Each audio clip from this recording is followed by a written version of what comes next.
Hey mama, if you are dealing with overwhelm on a daily basis, let's say you have little kids running around the house and you wake up and the house is a wreck and all you do is just cook and clean and change diapers.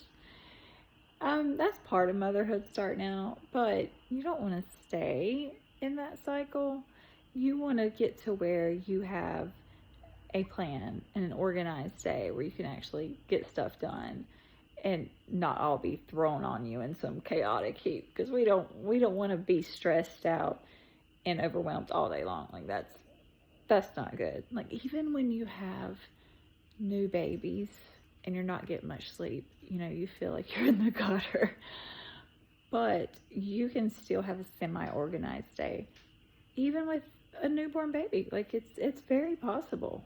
You're a stay-at-home mom, or if you're taking the kids to school, you don't want to stay in that chaotic stage of life. So here's a couple tips how to get out of that chaos and actually be organized and to get somewhere and to feel like you're on top of things. And it's not as hard as you may think. But first tip is waking up early before your kids.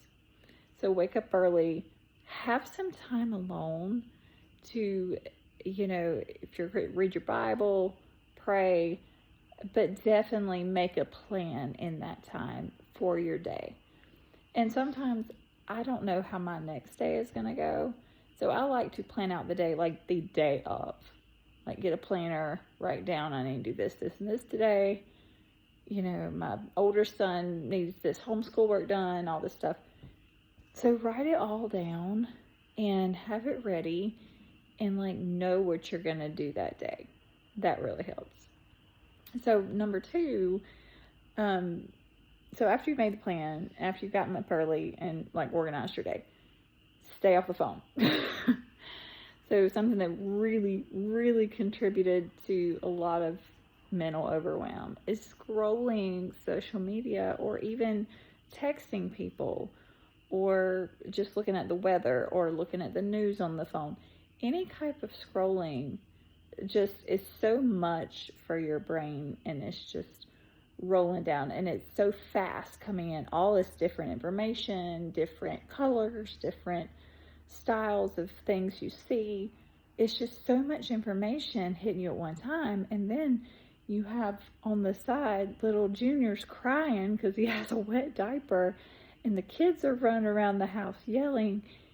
If you have the phone, you're scrolling or you're on the phone a lot, that overwhelm is just over the top.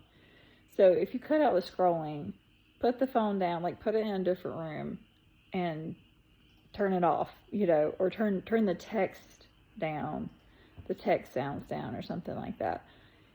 And be with your kids and organize and do what you have to do and leave the phone alone, and maybe take some time when the kids are taking a nap and then go through and text everybody that texted you and go through your emails and go through and check social media. Do all that when the kids are asleep and have a specific time for that. And that would be so much better for your brain than to have all this input. So much crazy input. It's overload. And it will be easier if you put down the phone. So just remember that. Get up early, make a plan, and stay off the phone. And your overwhelm will be so much better.